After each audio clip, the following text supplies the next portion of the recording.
de...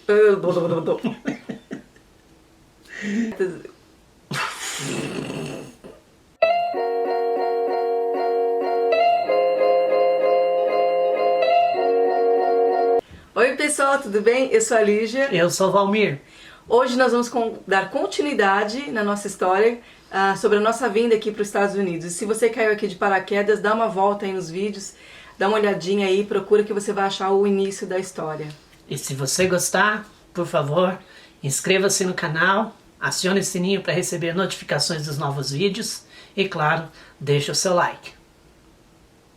Então, gente, nós estávamos felizes, né? A gente contou um pouquinho, né, sobre que a gente tinha conseguido. Você passou no TOEFL. Isso, mudamos pro seminário. Para a Vila dos Estudantes, no seminário. E né? nós conseguimos um apartamento maravilhoso, gente, assim, novinho, tinha acabado de construir. Quando nós mudamos, estava cheirando a novo. Tudo novinho, um apartamento maravilhoso, né, Valmir? É. Quarto para as crianças, um para Nicole, um para o Nicolas, escritório, muito bonito o apartamento. Mas, como a alegria de pobre dura pouco, nós precisamos, não muito tempo depois, Acho que ficamos bem pouquinho tempo, né? por causa da alta do dólar. O dólar começou a despencar, disparar. A gente chegou aqui e o dólar tava quanto? Quando nós íamos para cá era 2 por 1, né? Dois reais valia $1. Nessa época o dólar já estava quase, um pouquinho mais de 3 até. E aí a gente não conseguia mais pagar o valor do aluguel e as contas, né? Água, luz. Então nós precisamos mudar. E na Vila dos Estudantes eles tinham alguns apartamentos antigos, né? É chamado aqui de townhome, que é cozinha e sala na parte de baixo e os quartos, 2 quartos na parte de cima. Mas assim, apartamentos bem antigos, bem antigos. E aí a gente teve que mudar para um desses. Mas não só isso, a gente mudou para perto do que perto mesmo? da linha do trem, gente. Pertinho, assim, coladinho com a linha do trem. O nosso apartamento era aqui e o trem passava aqui, na minha porta. Passava bem na porta. Na janela do nosso quarto, né? O quarto era em cima, né? E de madrugada, gente, tinha acho que um maquinista que ele devia ser endemoniado. Roubava a nossa paz, tirava a nossa paz. Pra variar novamente, né? Mais um pra roubar a nossa paz, não deixar a gente dormir. Dia sim, dia não, acho que aquele maquinista fazia aquela trajeto ali, aquela rota. E, gente, sem brincadeira. Acho que ele estava uns 300 metros antes de chegar perto do cruzamento. Eu entendo que tinha um cruzamento, eles precisavam soar, né, a buzina. Mas aquele era sempre 2 horas, né, meu bem? 2h30. Ele, uns 300 metros antes, ele já começava a soar aquela buzina, era terrível. Altíssima, gente, altíssima. E quando, era incrível, quando chegava na nossa janela, né, Valmir? Na janela do nosso quarto, aí ele apertava a buzina mesmo, né, Valmir? Disparava porque a gente estava bem perto do Nossa! cruzamento da rua, né? Então, assim, a nossa casa, o nosso apartamento, depois acho que de 100 metros, tinha um cruzamento em nível de farol, rua. né? Então ele tinha que buzinar mesmo, e ele buzinava bem na nossa janela, bem na nossa janela. Então eu não dormia direito, né? Foi, assim, um tempo terrível, né? E o homem não conseguia dormir direito, ele acordava com dores de cabeça todos os dias, ia pra escola com dores de cabeça, né? Porque não dormia direito, né? Acordava de 2 em 2 horas, Valmir, ou 1 hora que o trem passava. 2 em 2 horas, né? Passava o trem. Mas a gente foi sobrevivendo a isso, né? Com essas dificuldades, era o que a gente tinha para o momento. Então nós nunca reclamamos das circunstâncias, mas entendemos que aquele era um momento que a gente tinha que passar por ele e a gente então ia tentar passar ele da melhor forma possível. Né? E detalhe, né, gente? Vocês lembram o que aconteceu com a gente? A gente saiu sem móveis nenhum e a gente foi para o seminário sem móveis nenhum. E por incrível que pareça, quando o Valmir fez a inscrição do curso, falaram para ele que no começo do curso, para os estudantes que estavam chegando, tinha uma feira, né, Valmir? Uma feira de móveis. Para os estudantes. Para os estudantes, que a gente poderia tá pegando alguns móveis, né? Sim. Então a gente mobiliou a nossa casa assim, gente. Até hoje eu tenho algumas coisas que nós pegamos do seminário lá, nessa época. É um ministério, assim, muito abençoador. Eles dão desde cama, mesa e banho, né, Valmir? Brinquedo, móveis. Né? Brinquedo para as crianças. E a gente conseguiu muitas coisas, né? Muita coisa boa a gente conseguiu nessa feira. E muita coisa boa também a gente pegou no lixo. Do lixo, gente. O lixo americano aqui é uma coisa assim, beleza. espetacular. Você acha muita coisa boa. Qualquer dia eu vou fazer um vídeo para vocês mostrando. Nós pegamos televisão, pegamos aparelho de som, pegamos a mesa de escritório. E a gente também abençoava outros, porque quando a gente sabia que ia vir o seminário para estudar na escola, que era brasileiro, que ia estudar na escola, que estava sem dinheiro, estava apertado, precisava de alguns móveis, a gente já começava a procurar, né? Vamos nos lixos. Nos dumpsters. Eu limpava, né? Limpava todo, deixava no sol o sofá, limpava todo o sofá, tirava o cheiro, né? Sim. Que ficava no sofá. E a gente abençoava os estudantes, né? Abençoamos muitas famílias que vieram para cá, famílias brasileiras, né? A gente conseguiu mesmo quase que mobiliar a casa para eles, assim, uma situação, porque a gente sabia como era difícil, né? Tínhamos passado. Então, por isso. Aquilo que a Bíblia diz, aquilo que você gostaria que fizessem para você, faça você pelos outros. Então, e nós gente, fizemos isso. Eu consegui sofá para essa família, máquina de lavar, máquina de secar. A gente pegou uma máquina uma vez que ela não estava trabalhando, né, Valmir? O Valmir abriu ela inteirinha, conseguiu achar o defeito, né? Arrumamos a máquina e abençoamos o casal. E fora outras coisas que eu pegava também, gente, de cozinha, micro-ondas, né, Valmir? Micro-ondas você acha toda hora. Toda hora. Micro-ondas, coisas de cozinha, faca, jogo de talher, prato, copo. Panelas, a gente sempre achava, lavava, deixava tudo limpinho e guardava para os que iam precisar. Sabia que alguém ia precisar. Aí foi assim, nesse tempo também, a gente morando no seminário, as crianças estavam crescendo, então nós precisávamos fazer a decisão de mandá-las para a escola. E aí a gente registrou a Nicole numa escola pública bem pertinho da nossa casa. E foi assim uma experiência muito ruim. Gente, o seminário é localizado numa área que não é muito boa. Tem muito estrangeiros e tudo, né, Valmir? Não é considerado uma área muito boa ali. E aí a gente matriculou ela nessa escola porque era mais próxima da nossa residência, era ali que ela tinha que estudar, né? Mas era estranho, os pais iam buscar os filhos na escola, tinha até um senhor que ia buscar de toalha, gente. Ia buscar a criança de toalha na cintura. Estranho, e a Nicole, o Nicolas vinha com umas conversas dizendo que o pai do amiguinho dele estava preso, a Nicole também, né, Valmir? Era a realidade, né, deles, mas assim, até então a gente não estava tendo problema nenhum com isso. Até o dia que eu fui buscar a Nicole e a diretora falou que eu tinha que pegar ela na classe, então eu fui buscar ela na classe. Quando eu cheguei lá, a Nicole não estava, não tinha ninguém mais. E aí eu fui falar com a diretora, ela falou, não, hoje você tem que pegar ela lá fora. Falei, mas a senhora falou que era para mim buscar ela na sala de aula? Ela falou, mas a gente decidiu dispensar eles estão tudo lá fora. Quando eu fui buscar a Nicole, eu tive que dar a volta no quarteirão para ir buscar ela, eu vi uma mulher carregando a Nicole pela mão. E aí eu cheguei e falei assim, essa é minha filha. E a mulher falou, ela estava perdida e eu estava tentando ajudar ela. Eu falei, mas como assim ajudar ela? Você está carregando a minha filha para onde? Não, eu ia levar ela para a professora. Eu falei, não, pode soltar que ela é minha filha. Aí peguei a Nicole e eu fui falar com a professora. Falei, olha, que absurdo, uma mulher estava carregando a minha filha pela mão. Lá de fora da escola, gente. Aí a professora falou assim, eu mandei ela ficar na fila, se ela não ficou, eu falei, mas é muito irresponsável, né? Como é que você fala para uma criança de... Quantos anos? A Nicole tá fazendo 5 anos, né? Muito pequenininha. Criança de 5 anos para ela ficar... 6 anos, na verdade. 6 anos para ela ficar na fila, e uma fila de mais de 20 crianças. A escola é enorme, gente. Um monte de crianças. Tinha umas 50, 60 crianças na sala dela. Por sala. Lotadas as salas. Escola enorme. Aí nós decidimos, oramos e decidimos que a gente ia tirar ela da escola e fazer homeschool, né, que é muito comum aqui nos Estados Unidos.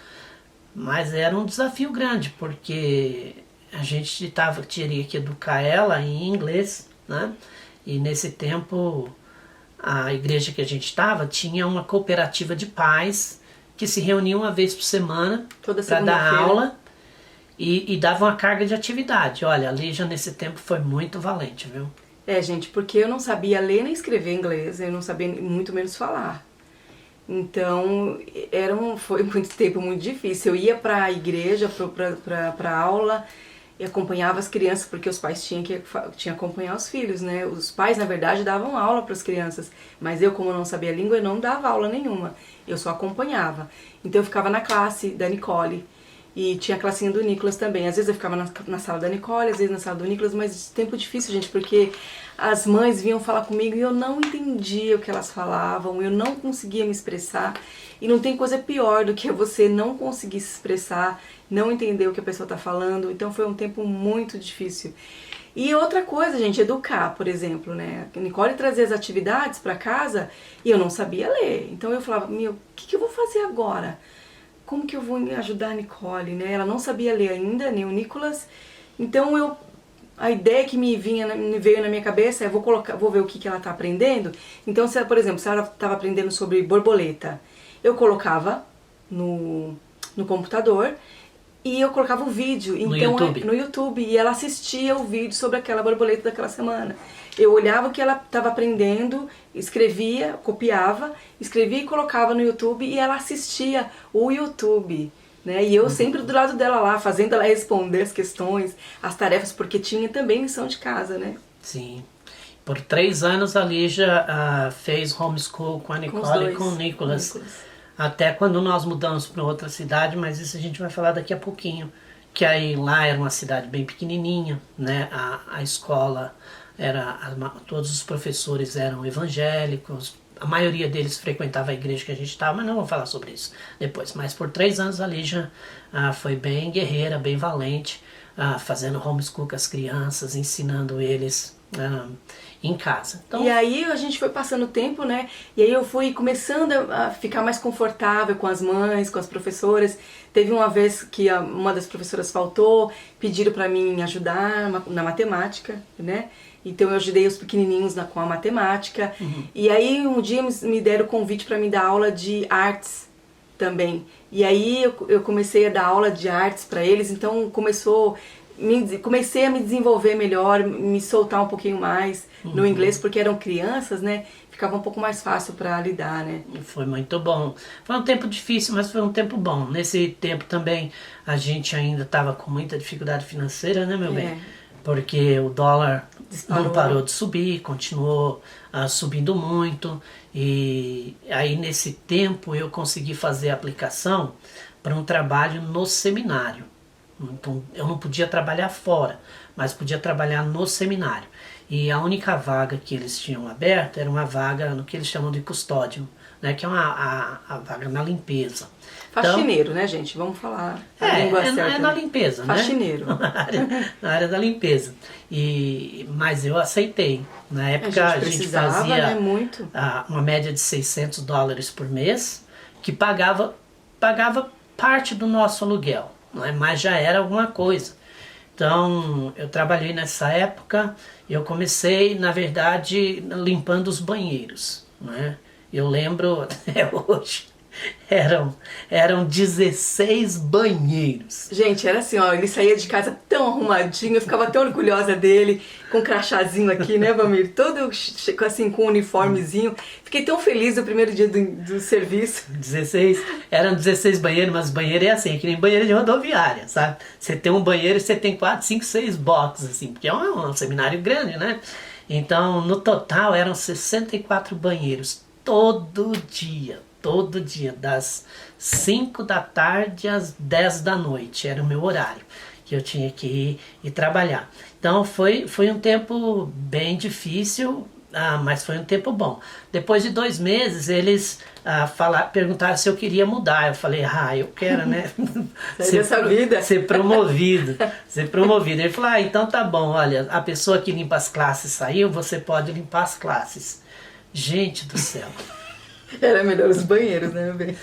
Mais de 1.500 cadeiras para limpar todo dia.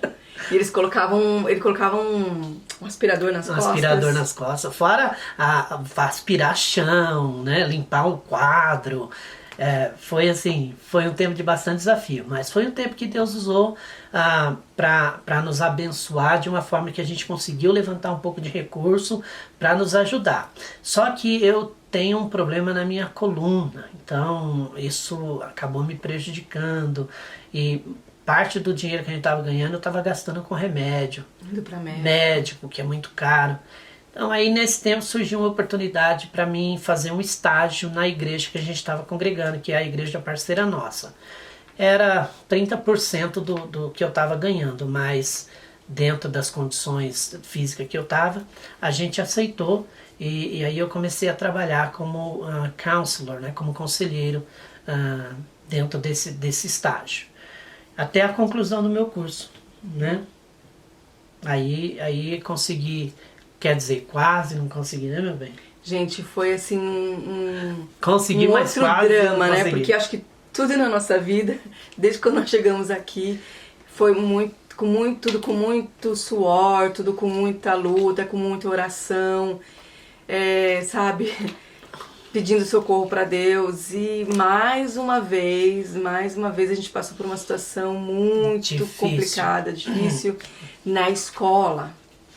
Foi meu último semestre, eu estava fazendo um curso de interpretação, né, chamado hermenêutica.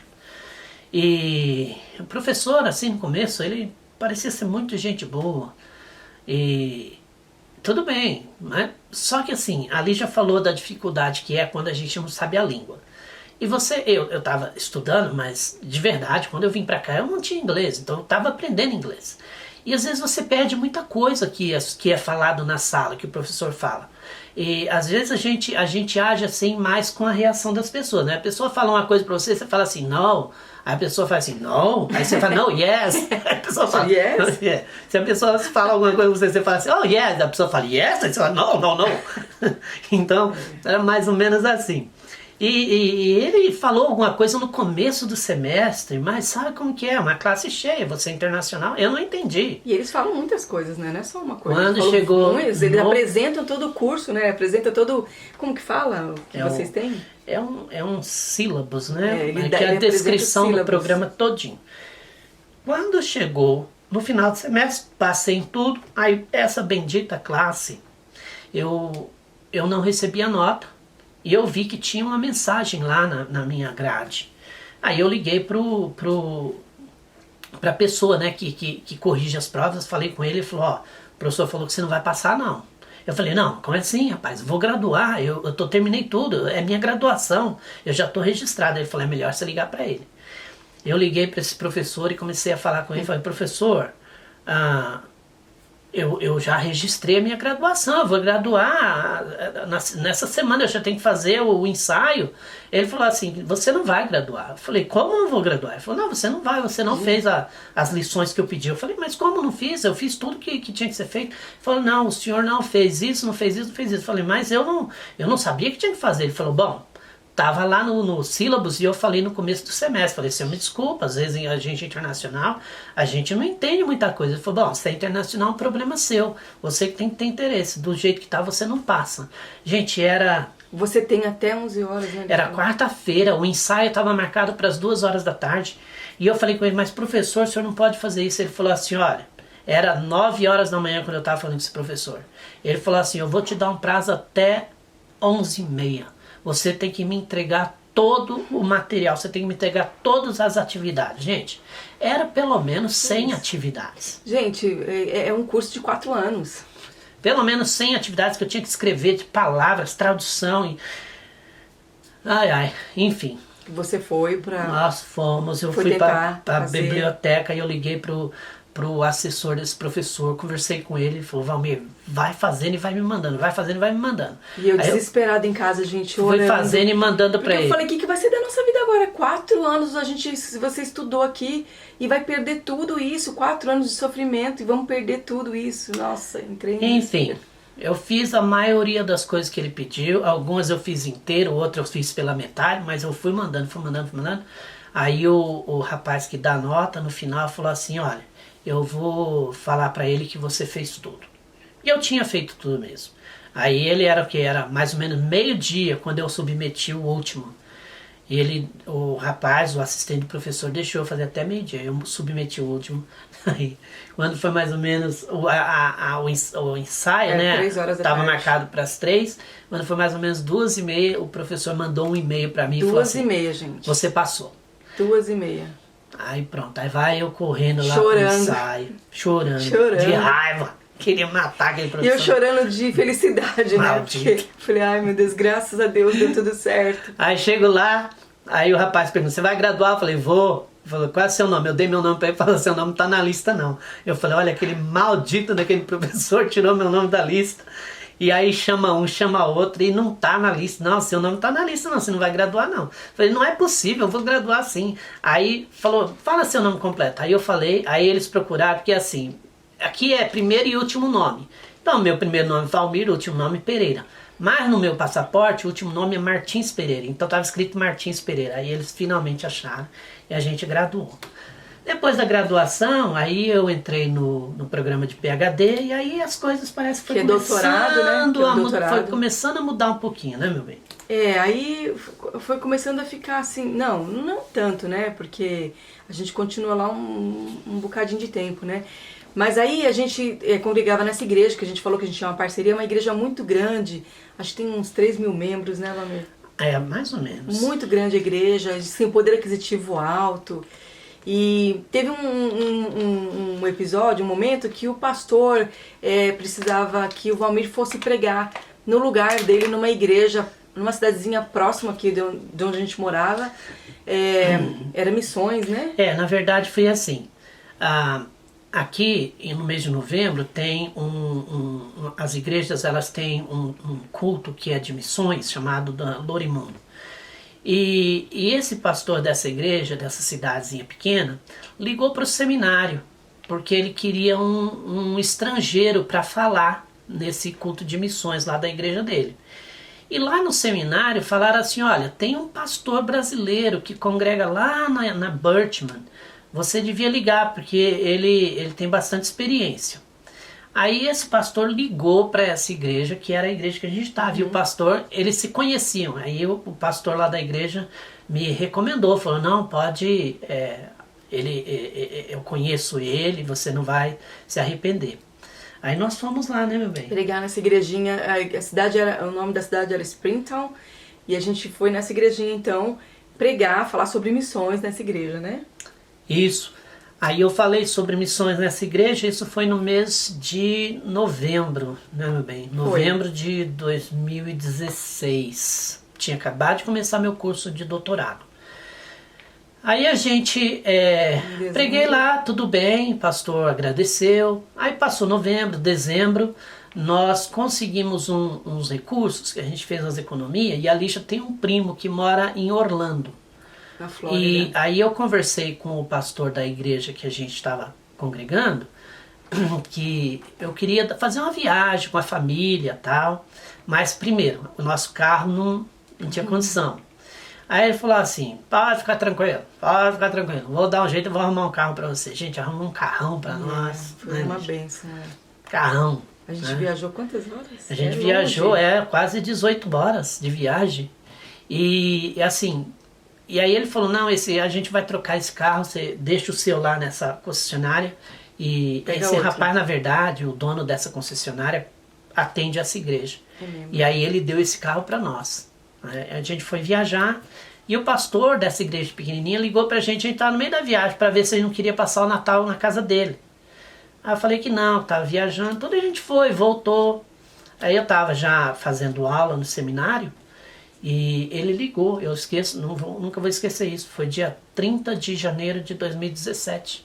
Esse pastor dessa igreja pequenininha que eu tinha pregado, das cidades pequenininha, ligou e falou assim: você tem um horário amanhã que eu posso te visitar?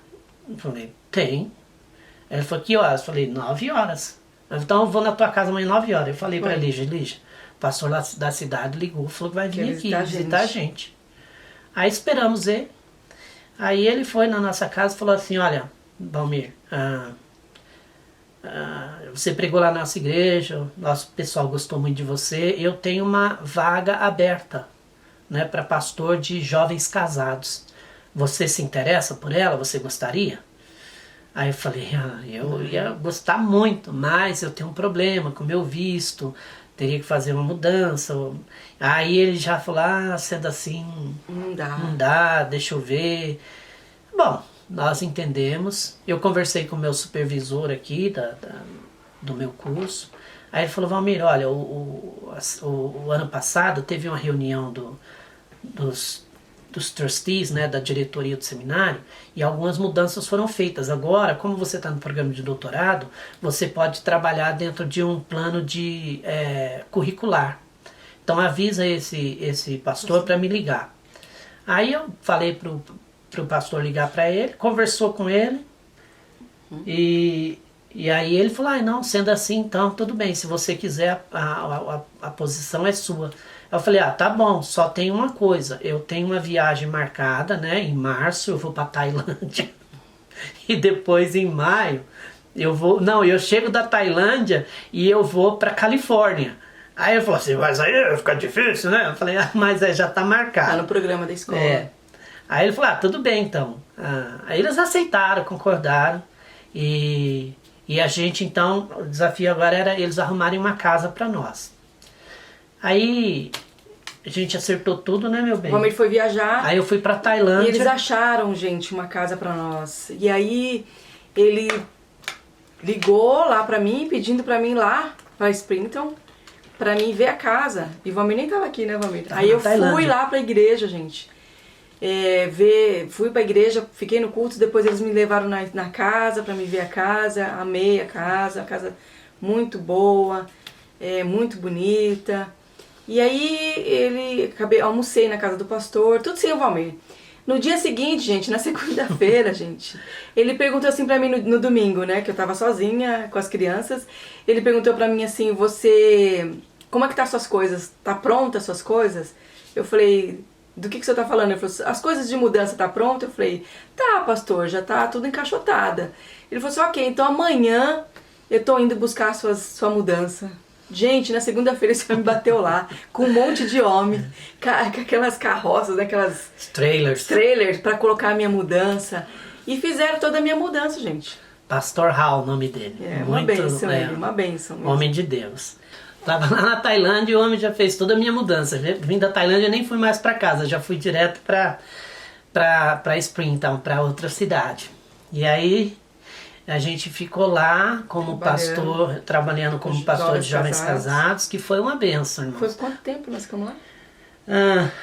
A gente ficou lá de março de 2017 até novembro de 2018. Mas nesse tempo a gente chegou lá, eles tinham 4 casais, né, assim, jovens casados. Quando nós saímos de lá, já eram mais de 16 casais. Que a gente conseguiu trabalhar e agregar, trazer, fazer um trabalho com eles. Então foi um tempo muito bom. Mas, gente, foi assim um tempo muito bom, mas nesse meio tempo a gente estava entendendo que ele não era o lugar pra gente ficar. A gente estava começando a ficar um pouco incomodado, achando que ele não era o lugar, né, que a gente precisava de alguma direção de Deus e tal. E aí, nesse tempo, tinha muito acampamento de criança, né? Acampamento infantil, que todo ano, né, Valmir, eles faziam lá nessa igreja. E aí o Valmir foi com as crianças, foi com o Nicolas, né? Na verdade, eu fui convidado pra... Eu fui convidado... Não, primeiro você foi no acampamento infantil das crianças. E nesse acampamento, ele foi convidado pelo diretor pro ano seguinte, né? Para mim falar no acampamento das crianças do ano seguinte, de 2018. Aí em 2018 eu fui para esse acampamento das crianças e foi interessante que naquela semana eu machuquei minha coluna, do nada. Fui escovar os dentes de manhã, quando eu virei para pegar a escova, eu dei um mau jeito na minha coluna e eu fiquei muito ruim mesmo. Tava mancando, gente. Ainda eu falei pra ele, liga, conversa, fala que você não consegue. Como que você vai desse jeito, Valmir? Tava mancando, gente. Mancando mesmo, de dor. Conseguia nem andar. Eu falei, não, é compromisso, né? Eu marquei e eu vou. E assim, era mais ou menos quase 2 horas de viagem. E eu fui, dirigi pra lá. A Lígia foi comigo, tudo. Porque eu tinha que falar nesse acampamento, era para falar sobre o Brasil. Então já estava tudo certo. Aí a gente foi, aí chegamos lá. Os acampamentos daqui, gente, não é só uma igreja. Eles alocam um local de camping e aí são várias igrejas. O lugar é enorme, né, Valmir? Então tem rio onde eles pulam, né, naquelas boias, né? Eles pulam naquele rio. É muito legal. Tem parte de cavalo, que eles andam a cavalo. Tem aqueles... como que fala que você Tirolesa. Tirolesa. E é muita enorme, atividade, muito né? gostoso. E são muitas crianças e muitas igrejas. Na hora da refeição, né, Valmir? Aquele monte de criança, né? É bem grande. Então aí a gente foi e aí eu pedi pra Lígia na minha palestra, porque assim, eu falei o dia inteiro, de 1 em 1 hora trocava as crianças, né? As turmas. As turmas. E aí eu pedi pra Lígia nesse dia transmitir a palestra no Facebook. Online. E aí ela fez uma live, isso. Fiz uma live, na verdade. A Lígia fez uma live, né, no Facebook. E quando eu estava falando, esse pastor de Amarillo, onde nós estamos agora, ele assistiu. E o ministério dele é mais voltado para crianças. Então ele viu o que a gente estava fazendo. E naquele mesmo dia ele mandou uma mensagem no Facebook dizendo para mim entrar em contato com ele. Aí eu entrei em contato com ele, e a gente conversou. Na verdade eu já conhecia ele do Brasil. Em 2009 eu encontrei ele uma única vez aí no Brasil. Depois a gente perdeu o contato. Mas ele pediu para eu ligar, liguei. Ele nos convidou para vir aqui em Amarillo para conhecer o trabalho das crianças. Nós viemos e tal, mas não sabia de nada ainda. Mas quando nós chegamos aqui, então ele falou que estava procurando alguém com o meu perfil, com a minha qualificação, e pediu para que a gente orasse e pensasse sobre isso, né? Então, nossa, tá bom, fomos embora, oramos, consideramos, continuamos conversando por telefone, viemos uma segunda vez. Nessa segunda vez ele fez uma proposta pra gente. Se a gente não queria... Na verdade, lá em Springton, na igreja do Pastor Hall, eles nos ajudavam com o aluguel, eles pagavam o nosso aluguel e nos davam um cartão de despesa. Era só isso que a gente recebia lá. Então ainda estava difícil para nós, né, Valmir? Tava difícil ainda para nós. Só um cartão do Walmart, gente, para você fazer a despesa do mês. E as outras coisas que você precisa comprar, né? Uma roupa, um sapato, ainda estava difícil para nós. Sim. E... quando nós recebemos a proposta aqui não, aqui era para ele receber um salário, né, Valmir? Um salário decente, né, assim, claro que a gente fala o salário porque inclui aluguel, inclui carro, inclui... Então, quando você pega tudo o que foi oferecido, então eu falo, não, é um salário decente que dá pra gente ter uma vida um pouco mais tranquila. Né? Então, na verdade, gente, quando nós viemos pra cá, a nossa vida começou a dar uma melhorada, né? A ter um pouquinho mais de tranquilidade, né, Valmir? A fazer um passeio com as crianças que a gente quase não fazia, né? Aqui, na verdade, começou a nossa vida aqui, vamos dizer assim, né? Consegui comprar um bom carro, por quê? Porque tem um salário, né? Tem um emprego, tem um trabalho. Mas assim, hoje a gente está aqui. Deus nos trouxe para cá, o trabalho que a gente faz é um trabalho que a gente ama, o pastor e o diretor executivo da organização que a gente trabalha assim, tem um coração muito grande, muito abençoador, tá sempre cuidando da gente. Porém, a gente em tudo aprendeu assim a viver contente, né? Nós aprendemos a ter contentamento. Tendo ou não tendo, né? Quando eu olho assim, até pro tempo mais difícil que a gente teve aqui nos Estados Unidos, gente, é impressionante, né? Mesmo quando eu estava morando lá no seminário, que a gente não tinha condição nenhuma de fazer nada, olha, eu viajei para Tailândia, Japão, Londres, África do Sul, todos esses países... né, tive a oportunidade de viajar sem um centavo no bolso. Se você perguntar com que dinheiro que você foi, pastor? Pois é, sempre alguém se aproximou e abençoou, e essa igreja onde a gente estava, o pastor de missões também era o meu supervisor, ele arcou com a maioria dessas passagens, né? Então, assim, em tudo a gente vendo. Para o Brasil nós tivemos a oportunidade de ir 2 vezes como família, mas sozinho eu fui quase umas 10 vezes para o Brasil, para ser tradutor, para ajudar, dar curso para o professor aqui do seminário. Então a gente vê que em tudo a gente... E o próprio seminário também, ele tinha um programa dentro do seminário para os estudantes se desenvolver, né, nas igrejas. Então eles eram encaminhados para essas cidades. Então ele conheceu várias cidades aqui dentro dos Estados Unidos também, né? Ah, sim, já fui para Kansas, fui para Califórnia, a gente foi para Tennessee, a gente foi para Orlando, né, para o Mississippi. Então, assim, mesmo com todas as dificuldades, a gente sempre viu assim a mão de Deus nos abençoando e continua nos abençoando, né? E vale a pena quando você tem um sonho e tem uma convicção, você acreditar, porque esse sonho e essa convicção te ajuda a passar por tudo isso, né? Então... É aquela coisa, você... Se você tem realmente um sonho, você tem um sonho de abrir um negócio, né? Você quer abrir uma empresa, é você colocar esse sonho diante de Deus, gente, porque a palavra de Deus fala isso, né? Em João 14, 13, se eu não me engano, fala que, olha, o que você pedir, eu farei. Então é aquela questão de você pedir, da comunhão, de você orar e você crer, e você acreditar, porque é isso que vai te levar a você conquistar, você ver seus sonhos concretizados, porque se você não sonha, como que você vai dar os passos, como você vai caminhar para aquilo, se você não sabe muito bem o que você quer?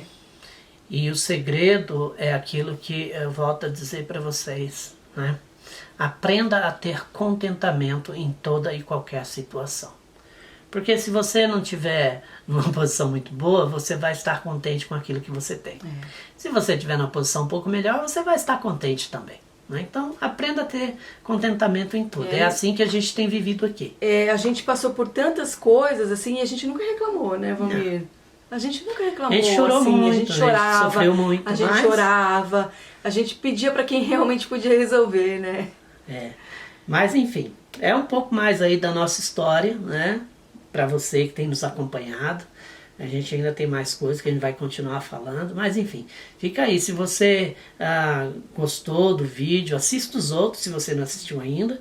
Se você já assistiu e não se inscreveu no canal ainda, se inscreve no canal da Lígia. Para você não perder nenhum vídeo. Se inscreve no canal. Tem muitas outras coisas que a Lígia está postando lá que vale a pena. Você vai gostar bastante, tá bom? Bom, gente, a gente vai encerrar o vídeo por aqui e até a próxima. A gente se vê na próxima. Tchau. Bye, bye.